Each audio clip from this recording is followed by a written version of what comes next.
नमस्कार, मैं वीर प्रताप सिंह और आप देख रहे हैं सही बात के साथ। आज है 23 मई 2026 और हम लेकर आए हैं देश दुनिया की बड़ी खबरें, राजनीतिक अंतर्राष्ट्रीय घटनाक्रम, अर्थव्यवस्था, विज्ञान, रक्षा और यूपीएससी पर्सपेक्टिव के साथ पूरा विश्लेषण। तो आज की न्यूज के हेडलाइंस पे हम चर्चा करते हैं। प्रधानमंत्री नरेंद्र मोदी के यूरोप दौरे से भारत यूरोप संबंधों को नई मजबूती। भारत और नॉर्डिक देशों के बीच ग्रीन टेक्नोलॉजी और 6C सहयोग पर बड़ा समझौता। भारत अफ्रीका शिखर सम्मेलन फिलहाल स्थगित, अफ्रीका में इबोला आउटब्रेक ब्रेक बना कारण। वैश्विक तेल सप्लाई को लेकर स्ट्रेट ऑफ हार्मोज पर फिर चर्चा में भारत की ऊर्जा सुरक्षा पर बड़ी चिंता। यूपीएससी 2026 प्रीलिम्स परीक्षा कल, आयोग ने एआई आधारित निगरानी और नए नियम लागू किए हैं। भारतीय नौसेना का स्वदेशी गश्ती पोत संघमित्र चर्चा में क्यों है। भारत में ईवी ट्रांजिशन और बिजली ग्रिड सुधार में नई बहस। एआई और न्यायपालिका के इस्तेमाल को लेकर नई चिंता,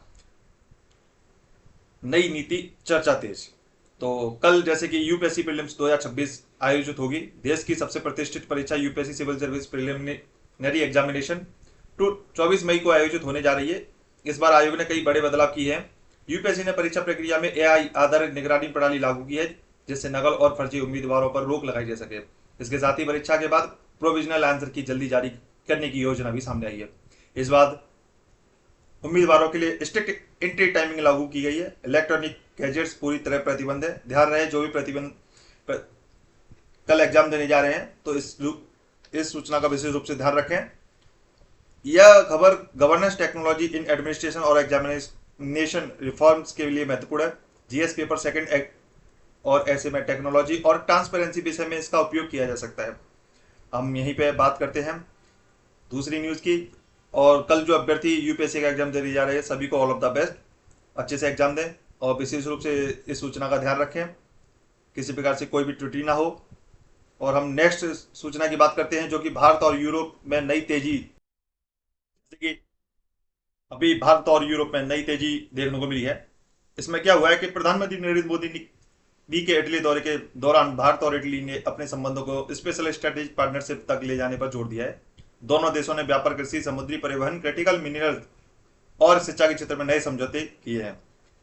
India middle east Europe economic corridor यानी आईईएमईसी पर भी महत्वपूर्ण चर्चा हुई है। यह कॉरिडोर भविष्य में चीन के बेल्ट और रोड इनिशिएटिव के मुकाबले भारत और यूरोप को जोड़ने वाला बड़ा आर्थिक नेटवर्क बन सकता है। यहाँ पे हम यूपीएससी के प्रोस्पेक्टस से देखते हैं तो ये GS paper second international relation और जीएस पेपर थर्ड इंफ्रास्ट्रक्चर और एंड कनेक्टिविटी। और जो कल अभ्यर्थी प्रीलिम्स का एग्जाम देने यार ध्यान देने इस चीज का कि आईएमएक जो तो आईएमईसी, इसका विशेष रूप से ध्यान रखें, इससे संभावित प्रश्न आ सकता है कल। इसी के साथ हम नई सूचना की ओर बढ़ते हैं कि भारत नॉर्डिक देशों के बीच ग्रीन पार्टनरशिप अभी जो हुई है कि प्रधानमंत्री नरेंद्र मोदी जो गए हुए हैं विजिट पे। हाल ही में आयोजित इंडिया नॉर्डिक समिट में ग्रीन टेक्नोलॉजी, क्लाइमेट कॉर्पोरेशन और 6G टेक्नोलॉजी पर बड़े फोकस देखने को मिला है। नरेंद्र मोदी ने sustainable development and clean energy corporation पर जोर दिया है। बैठक में आर्कटिक रिसर्च, ब्लू इकोनॉमी और स्टेम रिसर्च को लेकर भी समझौती है। यह क्यों महत्वपूर्ण है भारत के लिए। भारत अब केवल आईटी पावर नहीं बल्कि ग्रीन टेक्नोलॉजी पावर बनने की दिशा में आगे बढ़ रहा है और यह क्लाइमेट डिप्लोमेसी का महत्वपूर्ण एक उदाहरण है, सबसे बड़ा। तो इस रूप से यह सूचना सबसे महत्वपूर्ण इंपॉर्टेंट है। तो ध्यान रखना, ग्रीन पार्टनरशिप जो नॉर्डिक समिट में हुआ था, इंडियन नॉर्डिक समिट में। इसी के साथ हम एक नई सूचना जो कि भारत संघमित्र बोध, जो कि आप देख लो एक वीडियो, इसको देखो।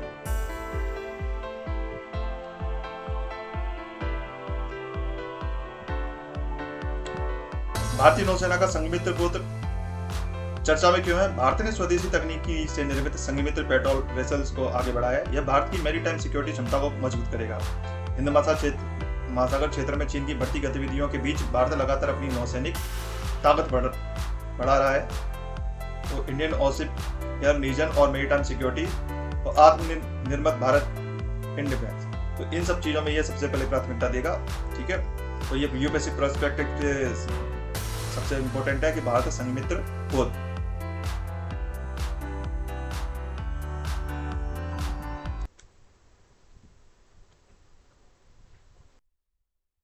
आइए हम चर्चा करते हैं हम अंतर्राष्ट्रीय समाचार में, जिसमें कि इबोला आउटब्रेक। अफ्रीका में इबोला आउटब्रेक से वैश्विक चिंता है।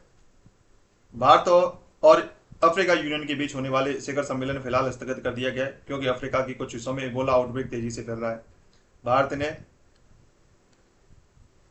अप्रोच अपनाते हुए स्वास्थ्य सुरक्षा को प्राथमिकता दी है यहाँ पे सबसे। और यूपीएससी पर्सपेक्टिव से यहाँ पे देखा जाए तो ग्लोबल हेल्थ गवर्नेंस और डब्ल्यूएचओ की क्या भूमिका रही है, पेंडेमिक क्या है इसका, कोविड-19 के बाद दुनिया अब हेल्थ डिप्लोमेसी को ज़्यादा गंभीरता से देख रही है। तो एक सबसे बड़ा अंतर्राष्ट्रीय मुद्दा है, इस पर विशेष रूप से ध्यान रखना है, अपने आप को सुरक्षित रखो और इस वायरस से बचो। देखो यहाँ पे एक न्यू जो नई सूचना है, कल अमेरिका के राष्ट्रपति और ईरान के आईआरजीसी वालों में कुछ समझौते को लेकर चर्चा थी, लेकिन यहाँ पे फिलहाल अब बात निकल के आ रही है स्टेट ऑफ हॉर्मुज पर बड़ी चिंता, क्योंकि ये विश्व का लगभग 20% तेल व्यापार स्टेट ऑफ हॉर्मुज से गुजरता है। भारत की ऊर्जा जरूरतों का बड़ा हिस्सा भी इसी रूट पर निर्भर है। तो मध्य पूर्व में तनाव बढ़ने की स्थिति में क्रूड ऑयल प्राइस अचानक बढ़ सकते हैं। इसका सीधा असर भारत की इकोनॉमी, इन्फ्लेशन और रुपीज पर देखने को मिलेगा। और जैसा कि अभी पेट्रोल डीजल महंगा हो ही रहा है, इन्फ्लेशन बढ़ेगी, करंट अकाउंट डेफिसिट बढ़ सकता है, स्टॉक मार्केट में वोलेटिलिटी को देखा जा सकता है। और यहाँ पे एक यूपीएससी पर्सपेक्टिव वाले ये सोचते होंगे कि ये यूपीएससी से कैसे रिलेवेंस है, तो ये एनर्जी और सिक्योरिटी जीएस पेपर थर्ड में जो सबसे महत्वपूर्ण पॉइंट है, तो ध्यान रखना, इस न्यूज़ को भी बहुत इंपॉर्टेंट समझो। और अर्थव्यवस्था और व्यापार, जैसे कि अभी एक नई न्यूज़ निकल के आ रही है, अर्थव्यवस्था और व्यापार को देखते हुए यहाँ पे ईवी ट्रांजिशन पर नई बहस जुड़ी हुई है। जब भारत तेजी से इलेक्ट्रिक व्हीकल इकोनॉमी की ओर बढ़ रहा है, लेकिन एक्सपर्ट का कहना है कि मजबूत पावर ग्रिड के बिना ईवी रिवॉल्यूशन अधूरा रहेगा। अगर लाखों ईवी के साथ चार्जिंग करेंगे तो बिजली इंफ्रास्ट्रक्चर पर भारी दबाव पड़ेगा। प्रमुख चुनौतियां इसकी क्या क्या है, चार्जिंग इंफ्रास्ट्रक्चर,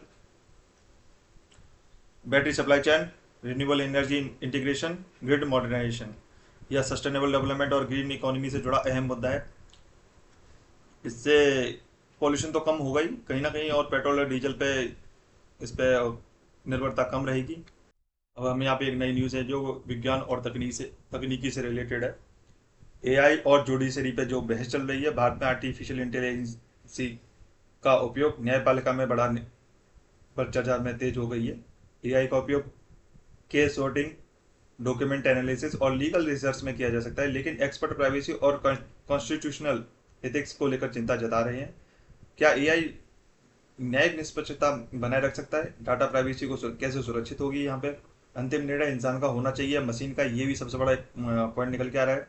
तो उससे रिलेटेड कि एआई का भी अब जुडिशरी में भी इन्वॉल्वमेंट देखा जा रहा है, तो ये न्यूज़ भी इंपॉर्टेंट है।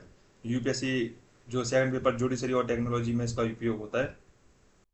अभी एक अगर साइंस एंड टेक्नोलॉजी से रिलेटेड एक न्यूज़ है, इसरो की नई प्रगति। इसरो ने गगनयान मिशन के लिए environmental control and life support system यानी ECLSS पर प्रगति दिखाई है। यह तकनीकी अंतरिक्ष यात्रियों को ऑक्सीजन, टेम्परेचर कंट्रोल और सुरक्षित वातावरण प्रदान करेगी।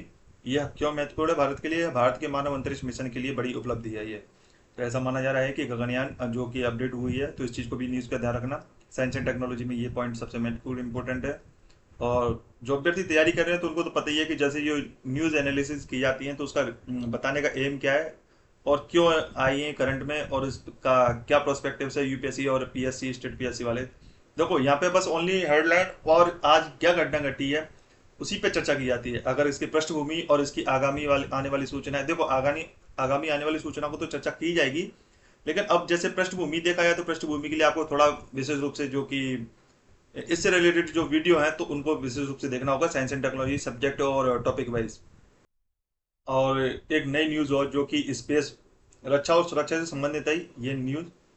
तो स्पेस वॉरफेयर पर बढ़ती चिंता, दुनिया में डबल यूज सैटेलाइट को लेकर चिंता बढ़ रही है, और ऐसे सैटेलाइट सिविलियन और मिलिट्री दोनों उद्देश्यों के लिए उपयोग होते हैं। साइबर अटैक और जीपीएस स्पूफिंग फ्यूचर वॉरफेयर का हिस्सा बनते जा रहे हैं।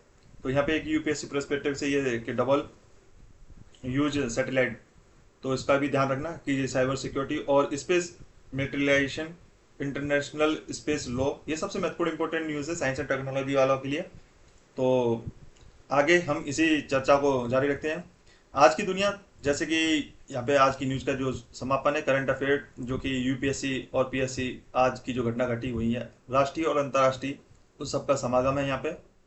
तो आज की दुनिया तेजी से बदल रही है कि जैसे कि एक तरफ एआई, ग्रीन टेक्नोलॉजी और स्पेस साइंस नई संभावना खोल रहे हैं, वहीं दूसरी तरफ ग्लोबल कॉन्फ्लिक्ट, एनर्जी इनसिक्योरिटी और हेल्थ क्राइसिस नई चुनौतियां भी पैदा कर रहे हैं। भारत इस समय वैश्विक राजनीति में बैलेंसिंग पावर के रूप में उभर रहा है। यूरोप, नॉर्डिक जैसे देशों, अफ्रीका और इंडो पैसिफिक क्षेत्र में भारत की सक्रियता यह दिखाती है कि आने वाले वर्षों में भारत की जियोपॉलिटिकल भूमिका और मजबूत होने वाली है। यूपीएससी छात्रों के लिए आज की खबरों के विशेष रूप से ये टॉपिक महत्वपूर्ण है। Energy security, AI governance, maritime security, India Europe relation, health diplomacy, EV transition और स्पेस टेक्नोलॉजी, जो कि हमारी लास्ट न्यूज थी। इसी के साथ मैं वी प्रताप सिंह, आप देख रहे थे सही बात के साथ। अगर आपको यह विश्लेषण पसंद आया हो तो मुझे जुड़े रहिए, और देश दुनिया की हर बड़ी खबर के साथ आपके साथ उपस्थित रहूंगा। तब तक के लिए धन्यवाद। सब्सक्राइब करो और बेल आइकन पर बटन दबाओ और अपने अधिक से अधिक दोस्तों को फॉरवर्ड करो, क्योंकि 10 से 15 मिनट की वीडियो होती है। आपको आज की पूरी घटना, जो कि राष्ट्रीय और अंतर्राष्ट्रीय, उसका समागम देखने को मिलता है। और इस न्यूज में यूपीएससी से जोड़ के बताया जाता है कि ये पॉइंट कहां पे यूपीएससी किस पेपर में जोड़ेगा। तब तक के लिए धन्यवाद। कल हम उपस्थित नहीं रहेंगे क्योंकि कल 24 को यूपीएससी का एग्जाम है, तो अभ्यर्थी पेपर देने जाएंगे। उन सब के लिए शुभकामनाएं, और अच्छे से पेपर दें। All the best.